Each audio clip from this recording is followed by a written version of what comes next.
নমস্কার বন্ধুরা, আমি না ব্লগ ওনারা থেকে আমাদের সবাইকে স্বাগত। আজ আমি নিয়ে চলেছি দেখো দারুণ একটা জিনিস, সিজনের জিনিস, যেটা একবার খেলে একদম মুখে লেগে থাকবে, বারবার অপেক্ষা করে থাকবে সিজন কখন আসবে। প্রতিদিনই বানিয়ে খেতে ইচ্ছা হবে। দেখো প্রথমেই নিয়েছি সজনে ফুল। সজনে ফুলগুলো ভালো করে মানে একদম দেখে দেখে একটু করে বেছে মানে কুড়িয়ে নিয়ে এসেছি গাছের গোড়া থেকে। আর এটা ফুলগুলো ভালো করে একটা চুবড়ির মধ্যে নিয়ে পুকুরে নিয়ে গেছি দেখো ধুতে। যে যে হলুদ অংশ একটা ফুলের যে বেরোয়, যা নোংরা থাকবে এর মধ্যে বেরিয়ে যাবে। তাই পুকুরের মধ্যে ভালো করে ধুয়ে নিলাম, আর একদম ভালো করে ধুয়ে নিয়েছি, যা নোংরা থাকবে বেরিয়ে যাবে। আর ভালো ধুয়ে নিয়েই এর মধ্যে তারপর ধুয়ে নিয়ে এসেছি, আর ধুয়ে নিয়ে ঢেলে নিলাম একটা গামলার মধ্যে। আর এর মধ্যে কী কী উপকরণ দেবো তোমাদের দেখাবো। পেঁয়াজ কুচি, কাঁচা লঙ্কা কুচি, স্বাদ মতো লবণ, সামান্য লঙ্কার গুঁড়ো আর হলুদের গুঁড়ি। তোমরা যে যেমন ঝাল খাবে তেমন বুঝে দেবে। আর দেবো বেসন, প্রয়োজন মতন মানে এটা মাখবো ভালো করে হাত দিয়ে, আর যতটা লাগবে ততটা পরিমাণ দিয়ে ভালো করে মেখে নেব। আর মাখতে মাখতে তোমাদের বলি, চ্যানেল নতুন হলে বন্ধুরা সাবস্ক্রাইব করে নিও, পাশে থেকেও আমাকে এগিয়ে যেতে সাহায্য করো। ভিডিও ভালো লাগলে লাইক কমেন্ট করতে ভুলো না। দেখো কীভাবে একদম একটা ডো বানিয়ে নেব, ভালো করে চটকে চটকে হাত দিয়ে এভাবে মেখে নিতে হবে।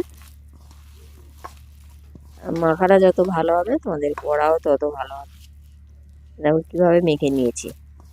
আবারও একটু মেখে এটা হাতের সাহায্যে আমি ছোট ছোট গোল গোল করে মানে বড়া বড়া টাইপের বানিয়ে নেব। দেখতেই পাবে এভাবে বানিয়ে নেব। তোমরা লম্বা আকার ডিম্বা আকৃতি বানাতে পারো। আমি এটা গোল করে বানিয়ে নিলাম। আর এদিকে দেখো কড়াই বসিয়েছি, কড়াইতে দিয়ে দেবো তেল। আমি এটা সাদা তেল দিলাম, তোমরা চাইলে সরষে তেলেও ভাজতে পারো। একবার খেলে একদম ভুলবে না, সারা জীবন মানে সারা বছর অপেক্ষা করে থাকবে কখন এই সজনা ফুলের সিজন আসবে, তখনই বানিয়ে খাবে। এক এক করে এই তেলটা গরম হতেই এক করে দিয়ে দিলাম, আর এটা ভালো করে উল্টে পাল্টে ভেজে নিলেই রেডি হয়ে যাবে সজনে ফুলের বড়া। রেসিপি কেমন লাগলো জানিও।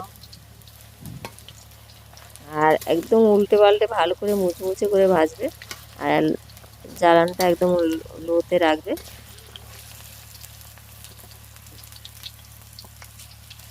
প্রতি বছরই আমি ছাড়ি এক দুটো করে।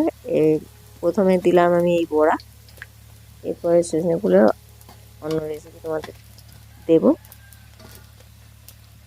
আর এখানে আমাদের মানে কারেন্টের খুবই প্রবলেম, ফোনে চার্জ থাকে না, তাই আমি ভিডিও ঠিকঠাক ছাড়তে পারছি না।